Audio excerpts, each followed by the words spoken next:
What's up, everybody? This is Being a Musician, episode 12, with your host, Flint Blade. And in the studio today, we've got Brock Pilgrim. Hey, everybody. Thanks Flint. for coming, dude. You want to kick us off with a song? All right. This is for lovers. Loop-de-loop.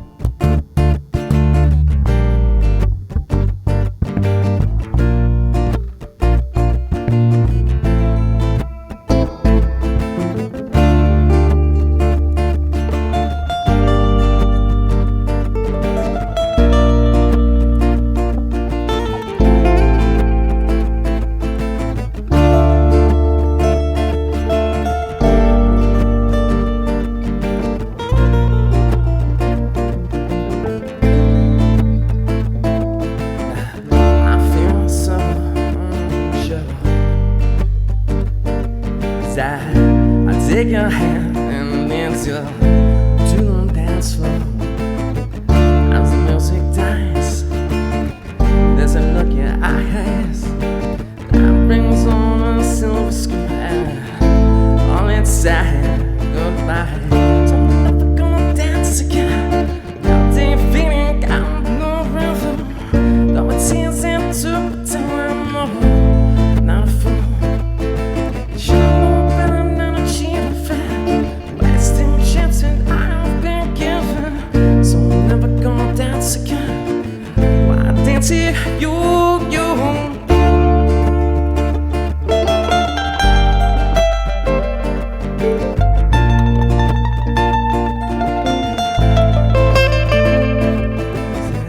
Time could never make the careless whisper of a good friend to the high and dry. Ignorance is kind. There's no comfort in truth. My pain is all on your fire.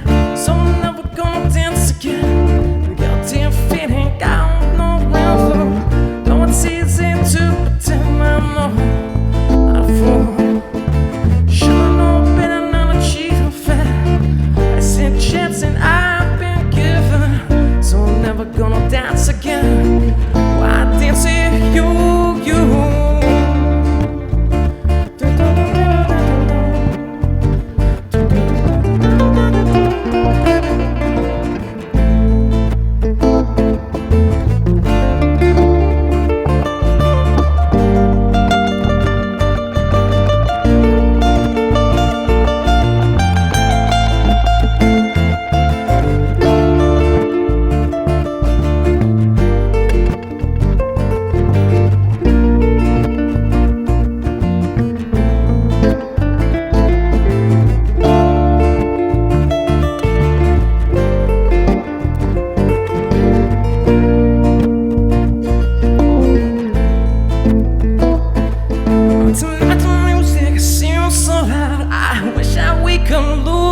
Crowd, but man, it's been this way. And it's just enough that just the things we said. We could have been so good together. We could have spent this night forever, but no one's gonna dance with me. Not feast day, so I'm never gonna dance again. I'm defeating, got no rhythm. Though it's easy to pretend I know. Should've known better not to cheat her friend. Wasting chips and I've been given. So I'm never gonna dance again. Why dance with you? Oh, never found you.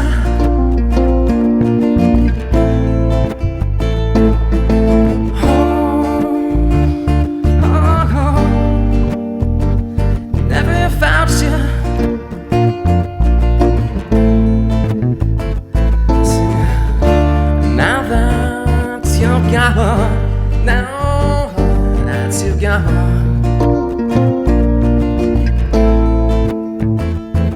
I said, now that you're gone. That you got more.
All right, Brock Pilgrim with a careless whisper in the studio.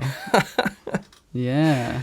Hey, it's like it's funny how that like that song hits generations. Oh yeah. It's like people that were there during that time of Wham! George Michael, and then there's me who saw it blow up on the internet 10 years ago when a kid started going around with no shirt and saxophone and just started flash mobbing places with the sax. Oh. And that's really how it. Is that how it came back?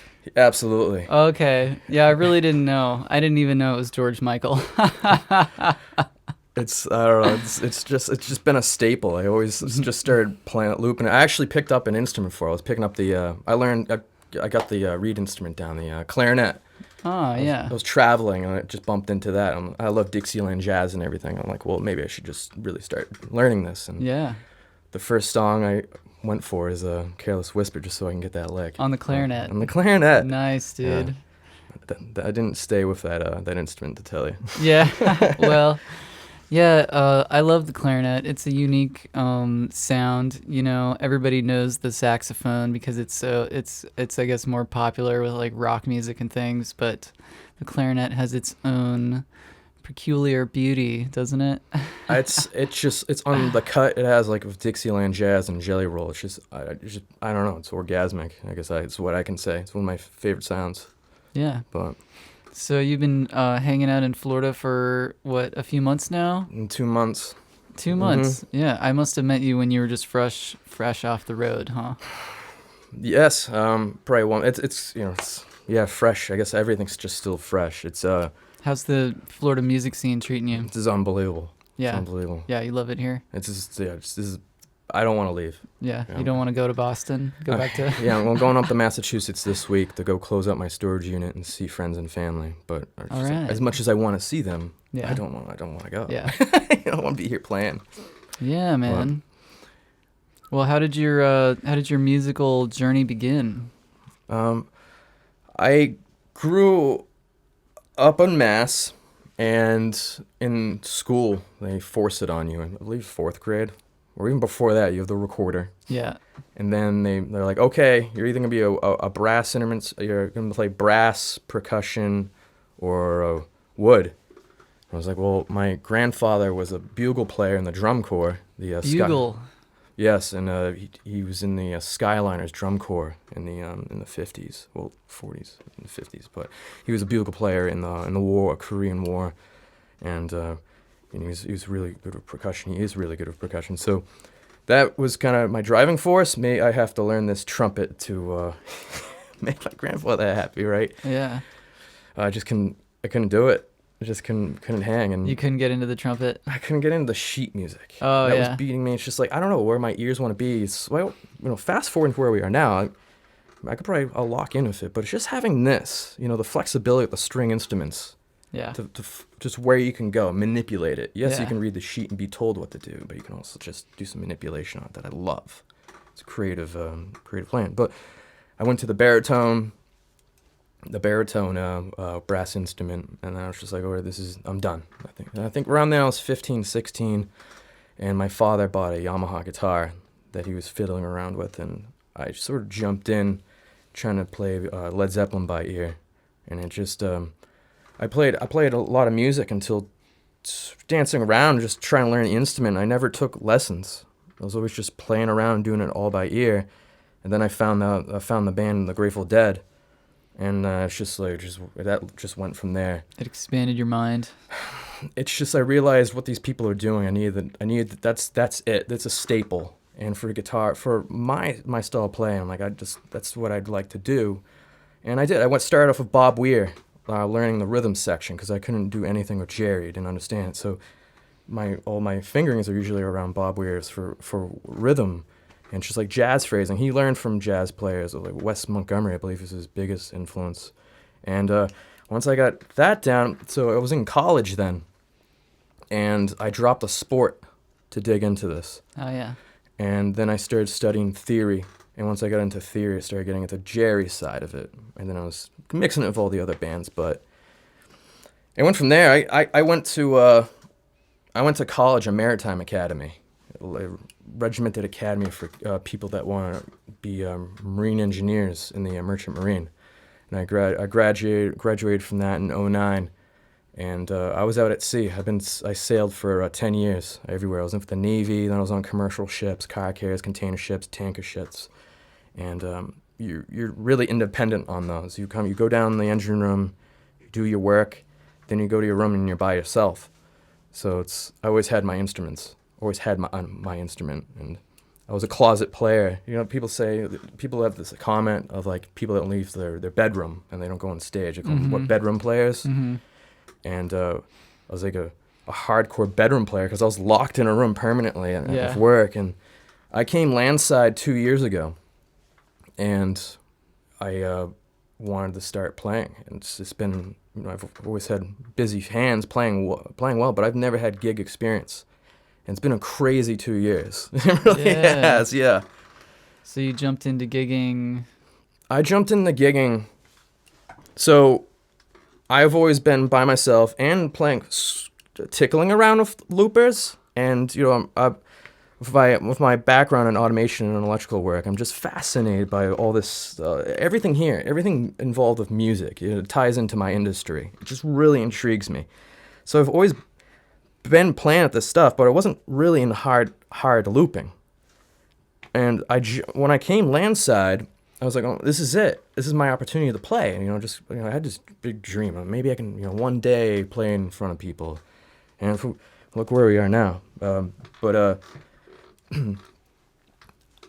jumped in a band, and it was called the Wooden Bones. It was a three-piece.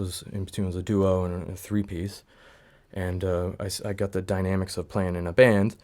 But as soon as I came up to speed with that, I was playing in the band. We were in it for 6 months. We had two gigs. Everything was going well, but then COVID came in and just shut everything down. Nobody had gigs. And I'm speaking for Massachusetts. Everybody has their own view of what happened to their market. And I was like, I really wanted to play music, and so I bought everything for busking. And I just started hitting the streets. And that's during COVID. During COVID. Yeah. And it was unbelievable. It was really good. It was an experience. I tell my thing is I think everybody should busk. I think because you have to. When you're at a venue, those individuals are there. They're gonna stay around and watch you, or at least they're gonna give you. There's a fighting chance for them to appreciate your work. Yeah. But the people on the streets, I think you really have to do some muscle work to make those people there that didn't want to come out in the streets to listen to you play, to get their attention, one, and then have them pay you.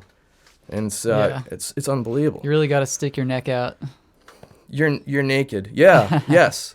Because there's that part. Sometimes I just disappear. So I just turn it. Sometimes I just think it's glorified practice. Yeah.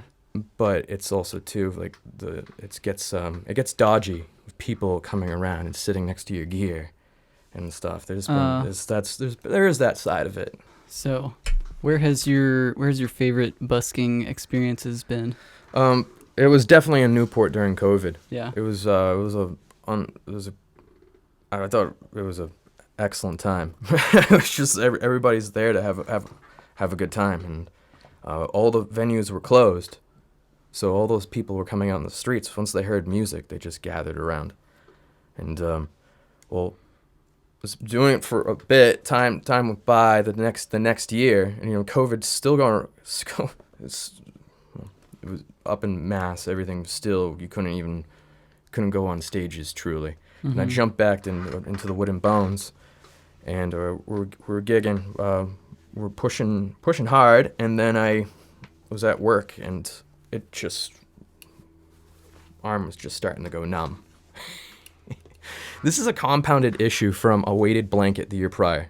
I slept the wrong way, and it actually it injured my neck. Oh man. Yeah, it's not. I haven't tried those yet. I don't. It's beware. Gotta be careful. Beware, please. Yeah. Like I can't believe it. Did you sleep good, Brock? Yeah. I slept really well, but I'm not. It's at work. My arm was going numb when I started playing guitar, and it stayed numb, so I couldn't play anymore. This is back in May, and then I couldn't work. I couldn't lift anything, and I just pumped the brakes, sat down, and I had to rethink what I was doing. And I stopped work. I stopped playing music with the band, and then I started seeing a couple doctors that were giving me. It was just it wasn't an enjoyable experience for a path to correction for whatever this was, because it was still a question mark. And this goes to musicians that have this nerve damage, that have pinched nerves, and they want to put down the instrument. There's definitely a way to bring it back. I mean, I'm back playing now because of a Dr. Chapman up in Hingham. He sat me down. He's looking at me. My head's cocked to the side, and he's like, "Give me a month." And after a month, it started coming back. But that time of not playing music, I was like, this is probably the worst thing I could do. Putting the instrument down for a week has has an impact on playing, but putting it down for a month, I don't know what I'm gonna what I was gonna do. Now, so there's that. We'll put that aside for what I was gonna do. Being out at sea, I have been disconnected from society almost. I am like 15 years behind. I'm catching up. It's like there's ships now they're just getting Wi-Fi. That's what I'm speaking of. Oh, yeah. Social media and everything, that immersion of what we're supposed to be, how we're supposed to communicate with individuals, and perhaps I prefer talking on the phone than texting. Those little things. Yeah. Even when we had phones on the ship, there was off satellite, and sometimes you had to go to pay phones. It was amazing the past 10 years how everything's developed. My point being made is I wasn't really in social media. I had no clue. And it gives me a different perspective. Because when I came landside, I find, because at work, I don't have internet, and I don't have cell signal, and I'm just in work. Or I'm playing music. I never really had time to go on there. Now, on vacation, yeah, you could do it, but I wasn't up to speed on it. And came landside 2 years ago. My phone had Facebook, Snapchat, and Instagram, and I was like, and I was looking at them a lot, and I was just, I don't want to do this. I don't want to do this anymore. It's taking way too much of my time. So I deleted Snapchat, deleted Facebook. Although people, I guess, would call it a purge, but I just wanted it out, get a little, just start new. And well, I couldn't delete my password to Instagram. And so it's stuck on there. And it was something I never used. I didn't really understand it.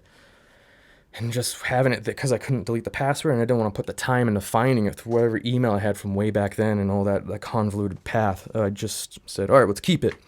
And one day I saw it one day of these learning the hashtags, and I just said, well, let's check out engineering. I put it in there, and boom, I'm in like Iran looking at SolidWorks systems and all these amazing things. It started blowing my mind. I just started typing other things, and I did music, and I'm seeing everybody, these images, and how people are marketing their brands. How it is. Because me, it's I don't know. It's just I'm looking at it as I see it now. I've always seen it as a marketing from a marketing angle.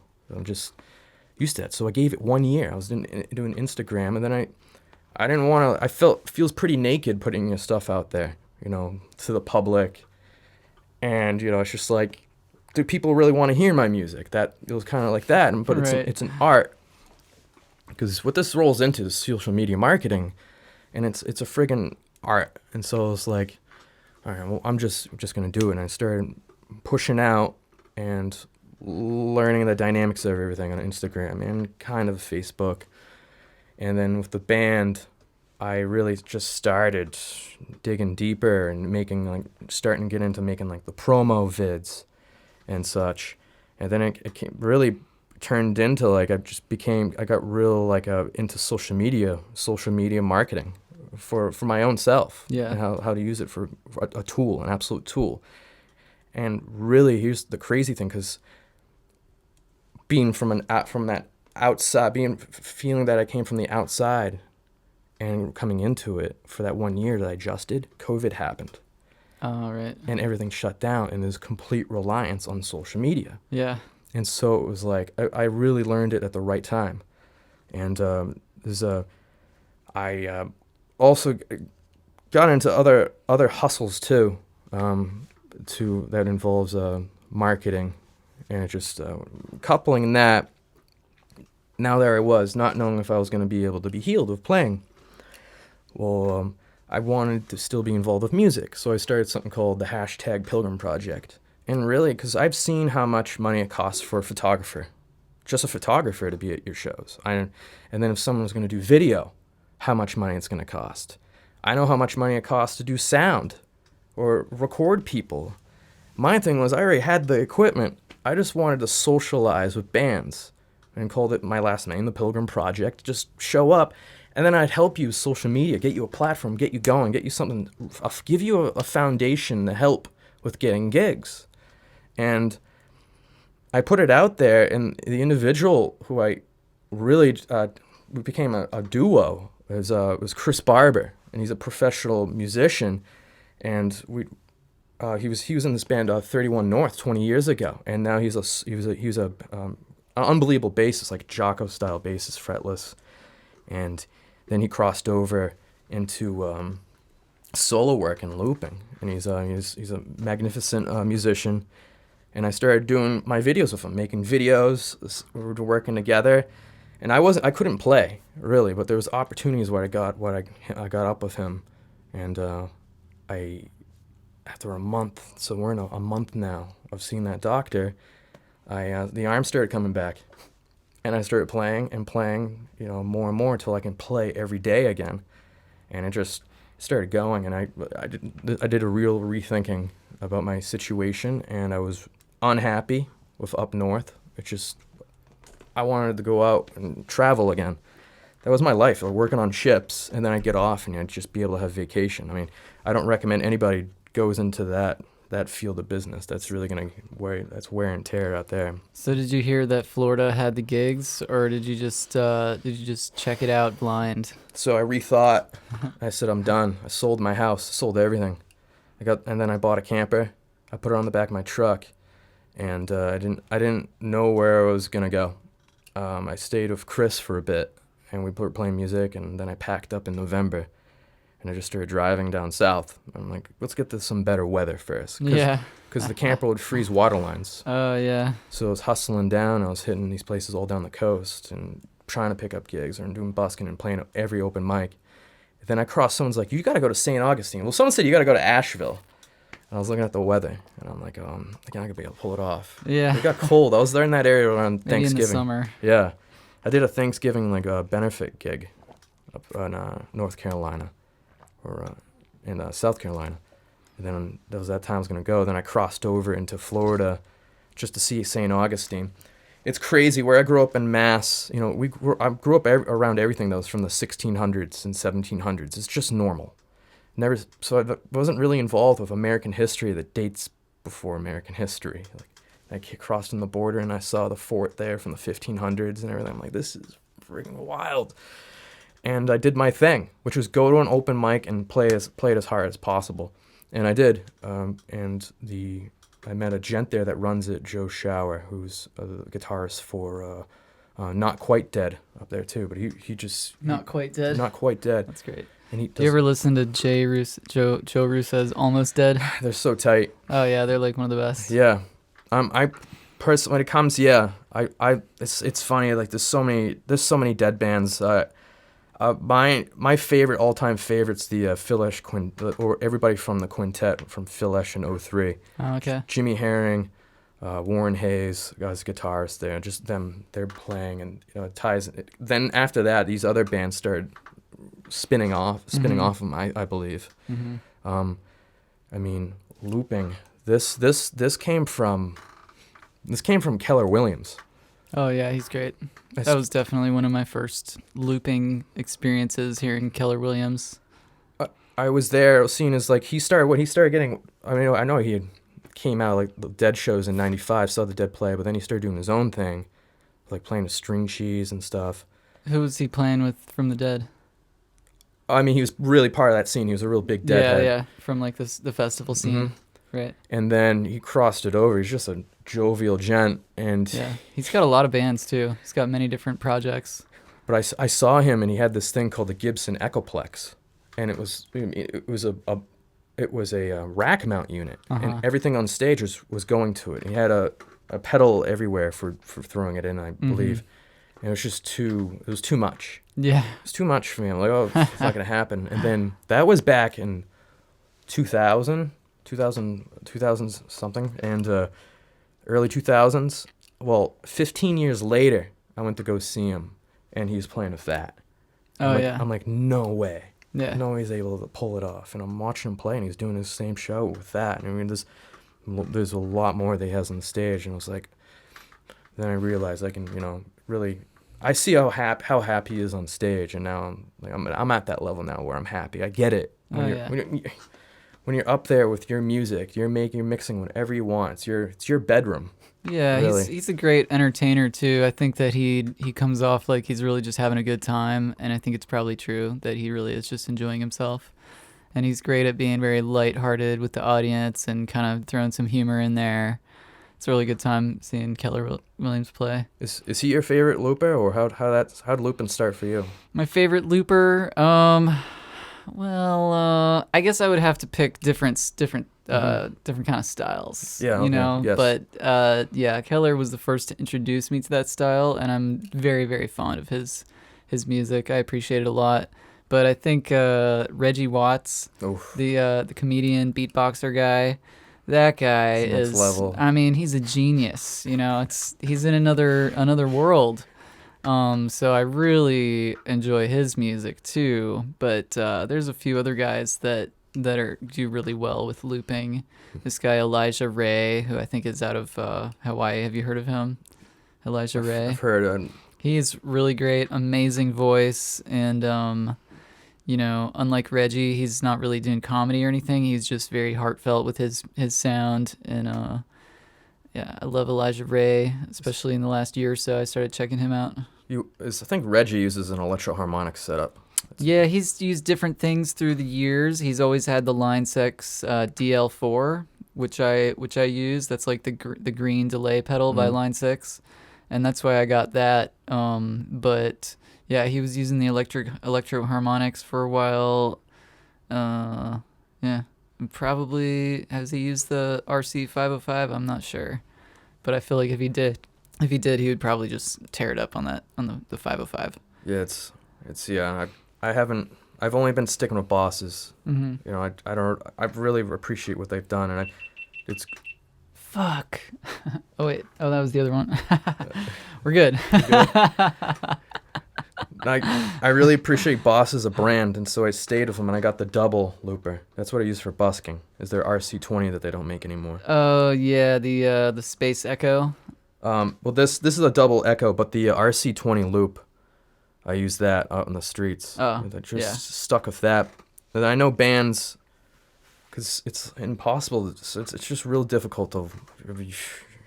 You pull it off and you knock it out of the park. Live loop. Yeah. Well, I used to really shy away from looping because I just wanted to play the Chapman stick, and I think I just wanted to be noticed for tapping. You know, I didn't want, because people would already assume that I was tapping when I wasn't. I mean, people would assume that I was looping when I wasn't even looping because I was just tapping on the Chapman stick, doing the bass and the melodies. They would just automatically think, oh, you're looping. So for that reason, I avoided looping until more recently, and now this past year or so, I've been jumping into it because I wanted to start playing the steel pan along with my Chapman stick, and so It's the only way I could figure out how to do it. Well, I'm putting your solo work and then the band work, seeing you loop up there with a full band. I'm like, that is crazy. Yeah. You guys have to be dialed in to hear that loop. Yeah, we'll do a tiny bit of looping. I've done a little bit of looping with those guys, but And you're just off monitors, floor monitors. Mm-hmm. Oof, that is crazy stuff. And I mean, I met you. You blew. I mean, it blew me away. It's I started doing sound. I guess we're gonna have to connect this story later, but I started doing sound for the venue, the Brewhouse Gallery in Lake Park, and they said you were coming in on a Saturday. There was actually 2 people that day. It was a Nashville group, and then I was doing sound for that band prior, and you came in. He's like, oh, I got my own board. I got this. I'm like, oh, great. So that means I had opportunity to sit and watch. You know, as much as I am, I'm very attentive doing sound, but I'm not able to dance. I'm not able to actually express myself. Yeah, and just take it in. I couldn't believe you. You knocked it out of the park. I appreciate that. It's so good. But that's next level. It's an unbelievable sound. It's an unbelievable instrument. You mean you're milking everything you can out of your system. You know. Thanks, man. It's good stuff. Well, what about you, man? You play another tune for us? Yeah, absolutely.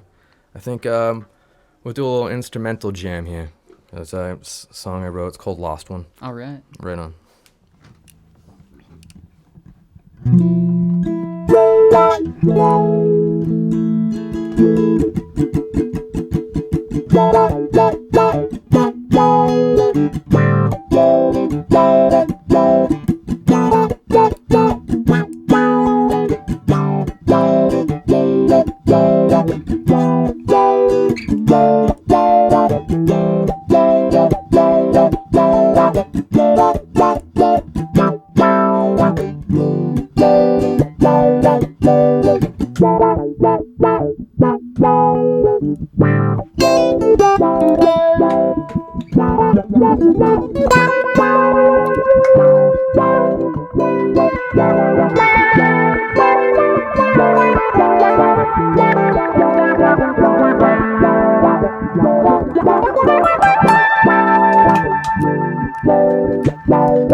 Yeah, buddy. All right. Thanks, dude, for that little instrumental jam. Yeah, I love it, man. I love this. Very welcome. Yeah, it's like, I love lyrics. I really do. I love singing. Lyrics. Do you write lyrics?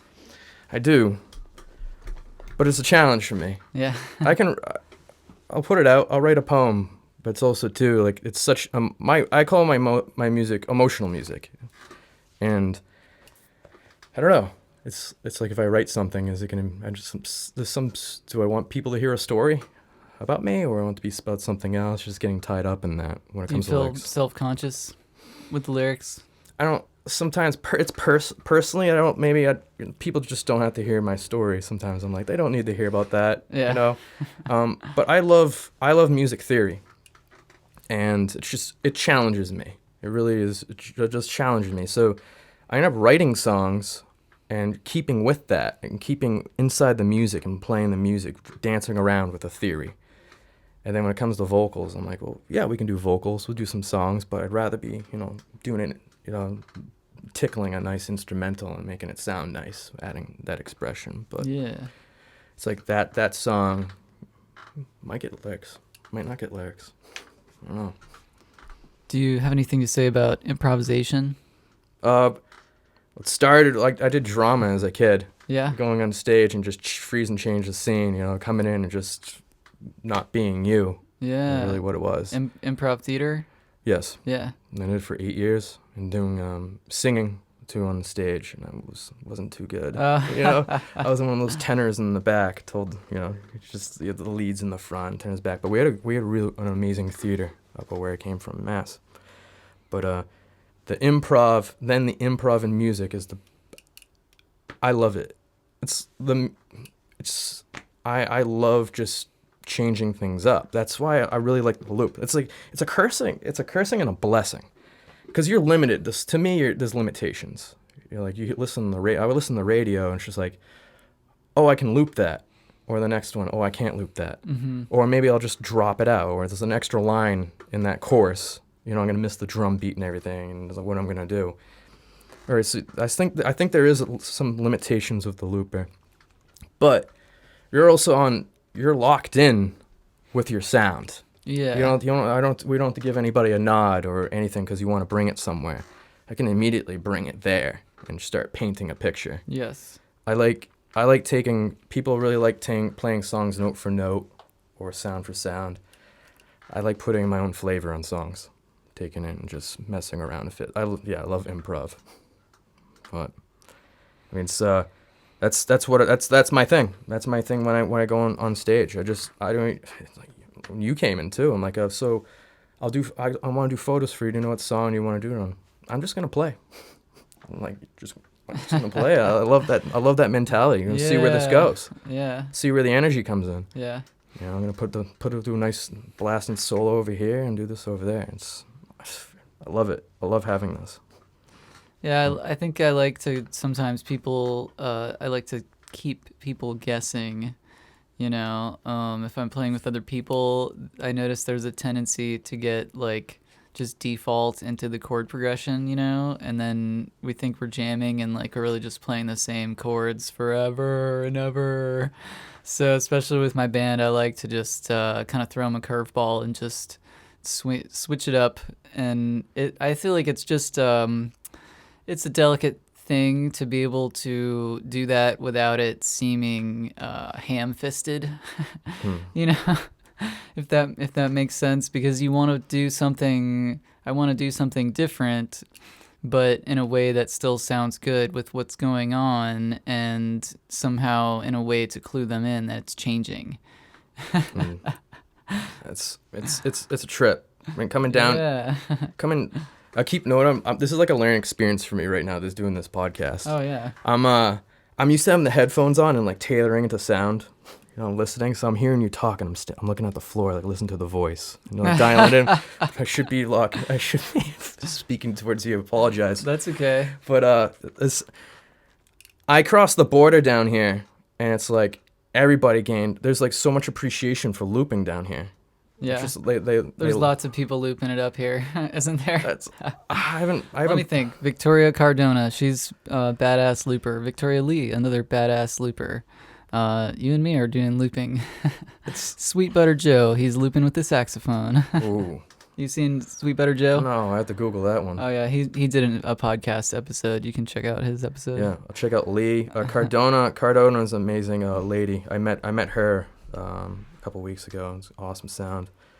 But I came down and I was coming to the open mics of it. There's more acceptance for it down here and appreciation for it, and it just. You think so? Yes, I do. Was it not as well accepted where you're from? Would people see it like it's cheating or something, or? I'm trying. I just up north too is a whole different flavor. Yeah. Of music. Now in Berkeley, the College of Music there, they kind of own the scene. Yeah. And so the places that they don't own is, this is lockdown. It's hard to get in. It's I don't think there's room for much expression. So, I just didn't see it. And Yeah. it's to be questioned too. I'd show up to an open mic with a looper, and it was frowned upon in some places. Was it? Yes. Well, Yeah. I think there's a lot of open mics, and just there's certain types of music venues that are kind of stuffy. Like, for instance, the type of place where they say originals only, and there no covers allowed. Usually they say that they try to put a face on it, like, oh, because we are showcasing originality and creativity is the highest virtue or something. But really, it's just like, look, if you're a performer, you just want to do your thing. So to me, it came off like the superiority thing, where it's like they're gonna look down if you're playing a cover song. But I don't know, you can see it either way. But This now where I ended up at where I lived, I grew up in Hingham, Massachusetts, which is like the southern harbor of Boston Harbor. Grew up in there, so that was tight. But I moved down to the Cape. Do you know the Cape, the extremity of Massachusetts, the arm? That was its own country. yeah, And that was all the open mics down there. If you can find one, mm-hmm. because it's like all sand and pine trees, and once in a while you have like a beach bar or just little nooks tucked in. But they really weren't appreciating covers too. Yeah. A lot of them. yeah, People are gonna be listening like, hey, like, where's your open mics? There's no open mics down there. yeah, It's like you had to travel an hour to go get something. So yeah. here I am here, and I can do an open. Not only is it right by my house, but I can go there. I can go out every day. But that's if I'm doing open mics. Well, the secret's out, man. Florida kicks butt. Florida's the best. I got another question for you. Do you find any spiritual inclinations towards music? Do you consider yourself a spiritual person? Though I believe in a higher power, there could be something out there. Yeah. No, just science. My background in science is I'm always guessing. There's always so many possibilities out there. When I play, do I connect with something spiritually? I can't answer that correctly. I can't answer that completely. I connect with myself. I definitely connect to myself, and I don't need drugs or anything when I'm up there. I just am so high on playing when I'm playing well. That's who I it's like I find myself. Yeah. The anxiety and stuff and life, stress and everything just disappears. I don't think about anything else. The judges will accept your answer. I love it. Cool, man. Well, why don't we wrap it up with another tune, dude? Yeah, absolutely. Let's do this. Let's jam.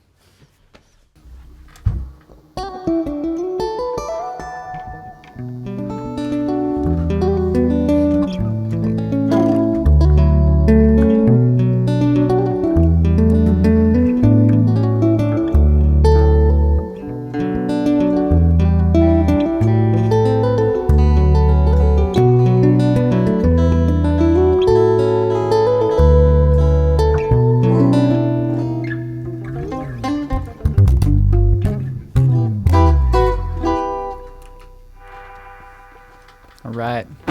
Gonna play some reggae.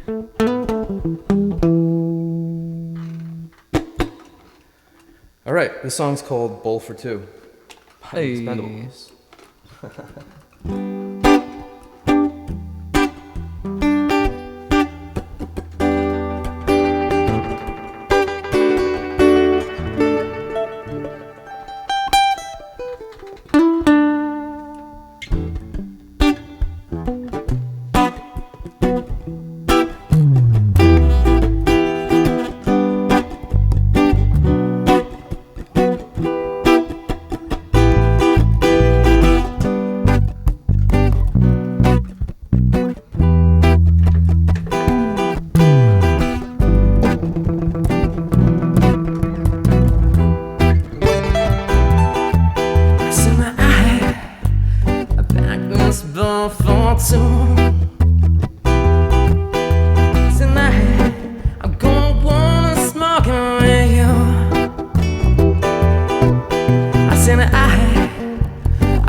I got the feelings to stay with me tonight. Gonna sit back and relax, make sure the gun just back, and we'll feel alright. Flying high now, flying high, the world is spinning around. Flying high now, flying high, I cannot touch the ground. I said I this ball for two. So I'm gonna wanna smoke it with you, smoke it with you. I said I back this ball for two, and I'm gonna wanna smoke it with you. Here we go. So please don't push me away when I got you so good. Gonna promise me you'll stay till my flight is all done. There's only one thing left to do. Got this one nugget, I step up a nugget, and it's big enough for two. I said I back this ball for two. So I gonna wanna smoke it with you. I said I back this ball for two. And I'm gonna wanna smoke it with you.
Rastafari.